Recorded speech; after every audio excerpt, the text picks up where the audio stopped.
Okay, so that it was forms.js. Now we're going to look at validating a form's data. You saw how JavaScript is used in HTML forms, but its most significant use is to validate data entered in these forms. For example, you can check that the form's mandatory fields are not left blank, or if entered, they are in the correct format. Data in the previous form could be validated as shown in the following example. The check data JavaScript function is used to check data in the name field through the field's length. If you leave the field blank and hit the submit button, the submission is stopped and an alert message comes up with relevant information. We used document.contactForm.name.focus statement to place the cursor on the field where the error occurred. The function checkData is called using the onSubmit event handler in the form tag. The value returned by the checkData function is determined by the return keyword to assess whether to submit the form. You can use the onChange event handler in each form field to validate data individually prior to submission.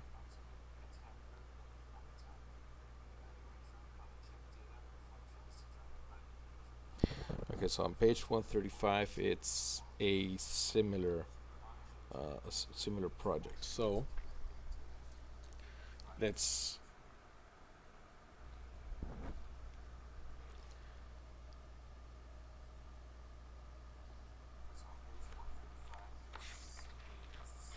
let us open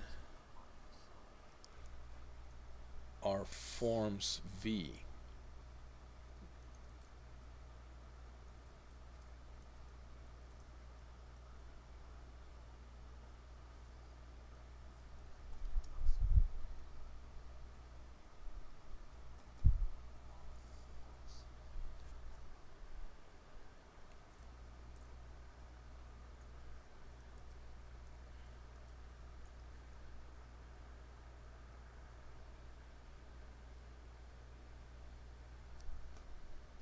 This is on page 135, and the title for this page is JavaScript in HTML form.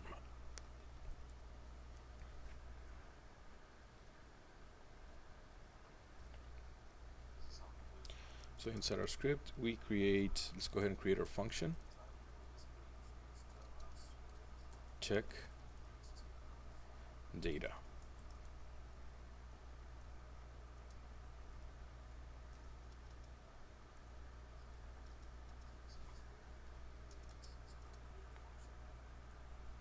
If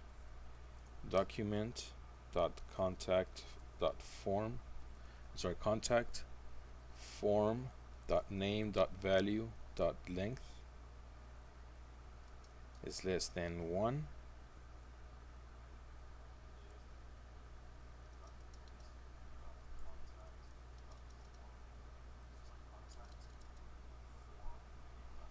alert, please enter your name. Document.contact form.name.focus, return false. Once it exits that if statement, then return true.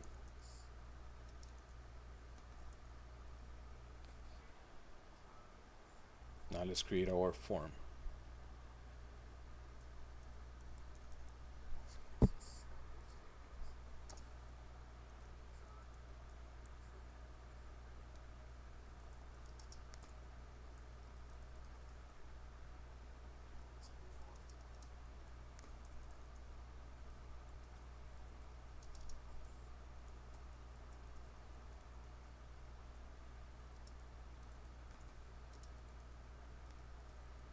Name is equal to contact form. On submit, return check data.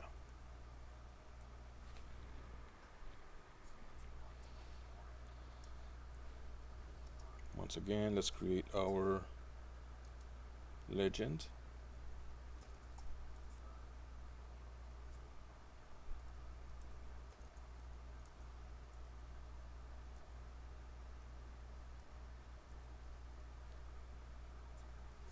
Contact information.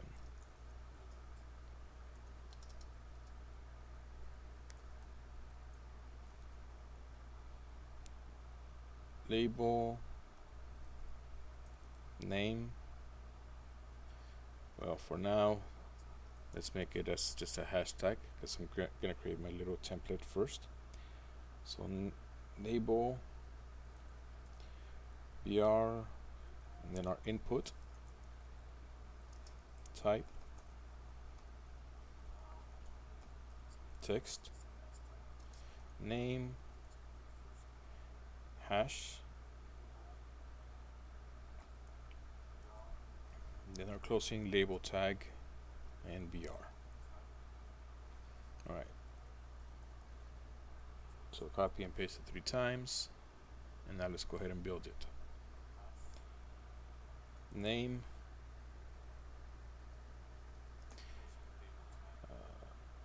the name value for name will be name, but let's move the input down 1 line.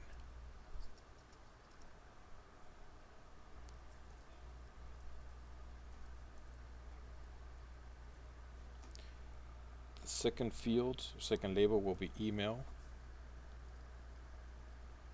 and the name for this second input will be email. Let's move it down 1 line.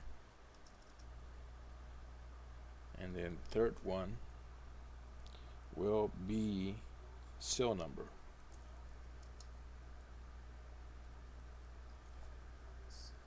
Let's move it down 1 line and update the name hash to mobile.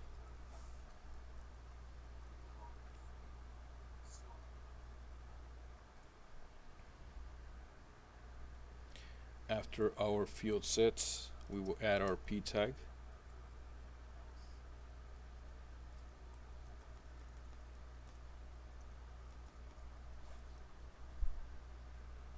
And our input type is equal to submit, value equal to submit.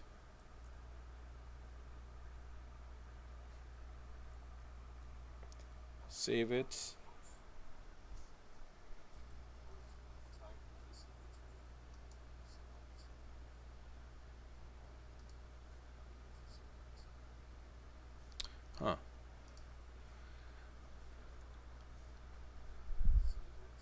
There's still something wrong with the old other JavaScript. So let me exit this.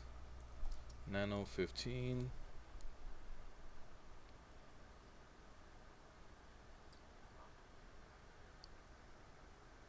Looks like it's missing the menu.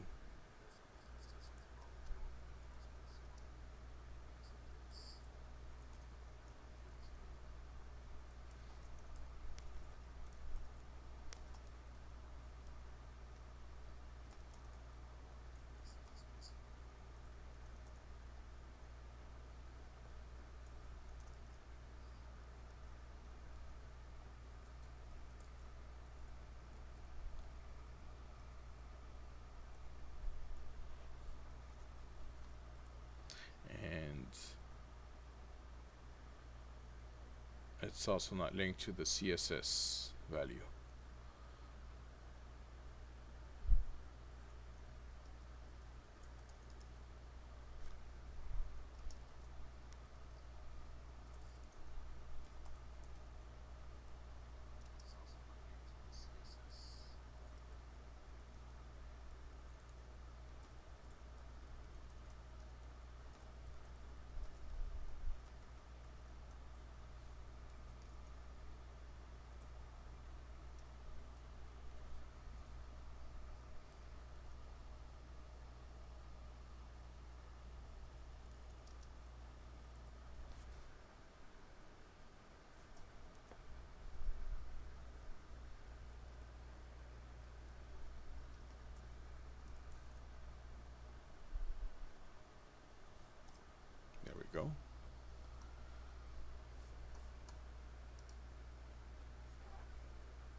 So this is not supposed to be showing there.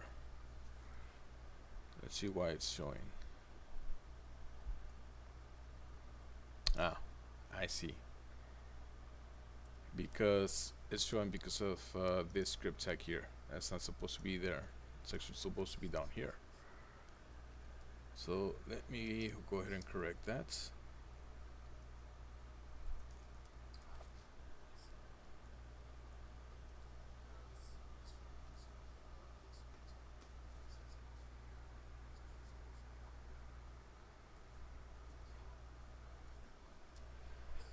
All right.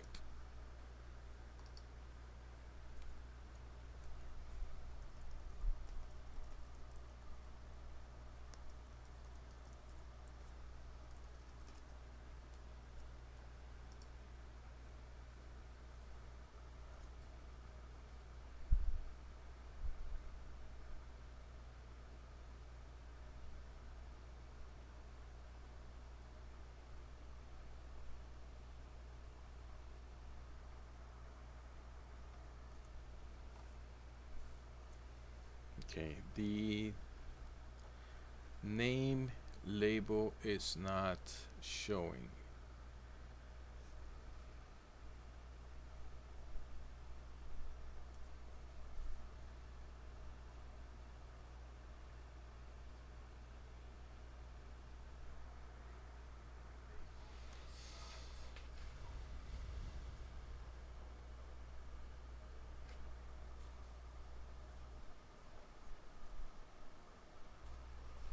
Email is showing.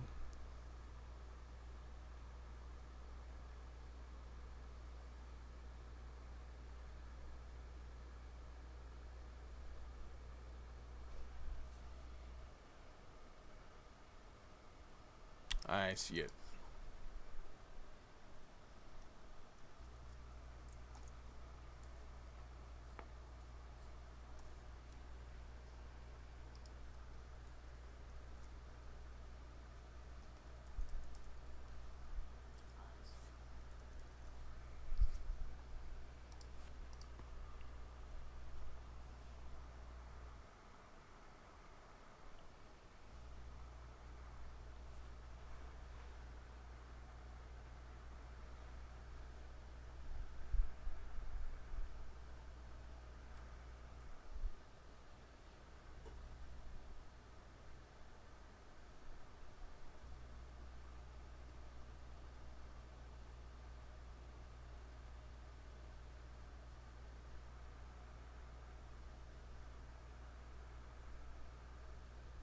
If document contact form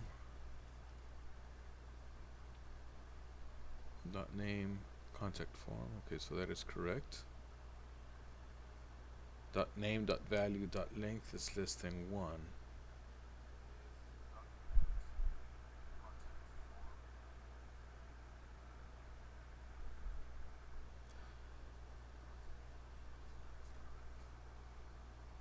Ah, document dot contact form name.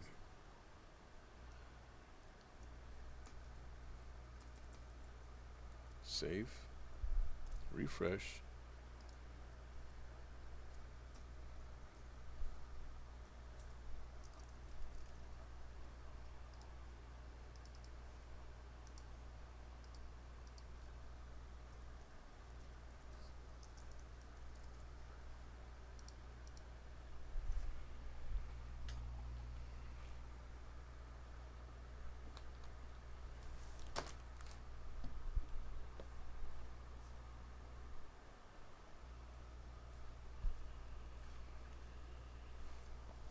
Okay, so what else is missing here?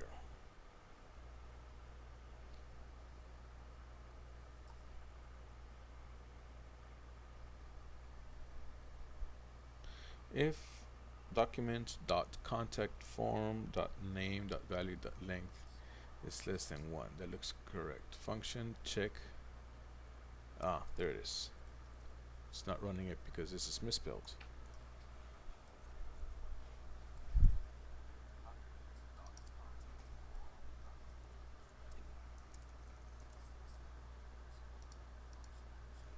There we go. Please enter your name.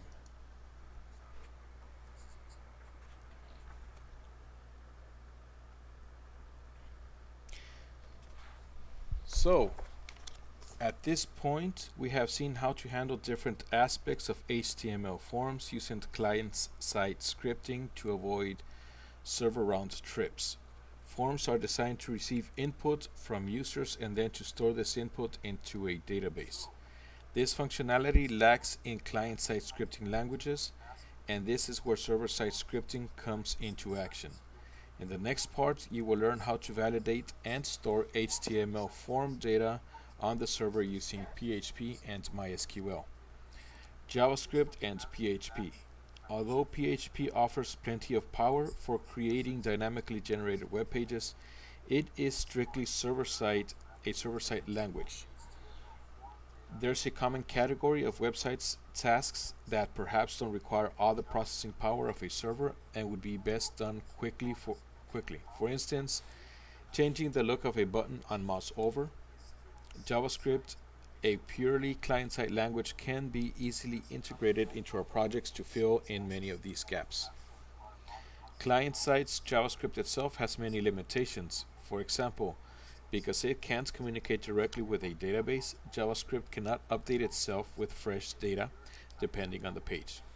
Even worse, it's impossible to depend on client-side technologies because they may not be present in a visitor's browser or may be disabled.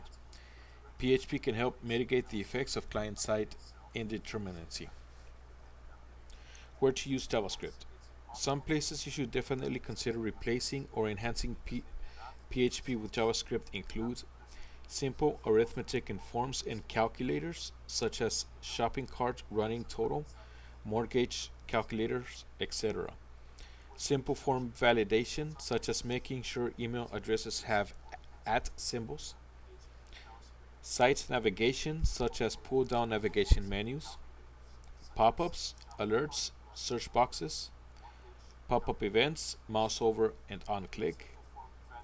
With the introduction of Electron.js, it is even possible to make desktop applications using JavaScript. Visual Studio Code, Slack, Figma, Twitch, WhatsApp on the desktop, WordPress on the desktop, etc. are made with Electron.js. Python and R languages are mainly used in machine learning and artificial intelligence projects, but now MLAI is possible with JavaScript using Google's TensorFlow.js library. Where to use PHP? Server-side scripting languages such as PHP perfectly serve most of the truly useful aspects of the web, such as the items in this list. Content sites, both production and display. Community features, forums, bulletin boards, groupware, and so on. Email, webmail, mail forwarding, and sending mail from a web application.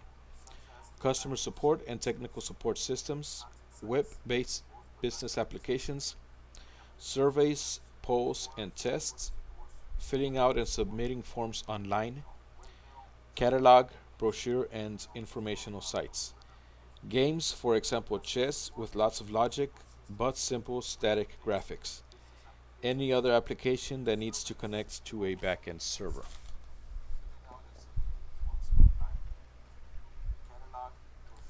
So I hope you have found this lecture useful.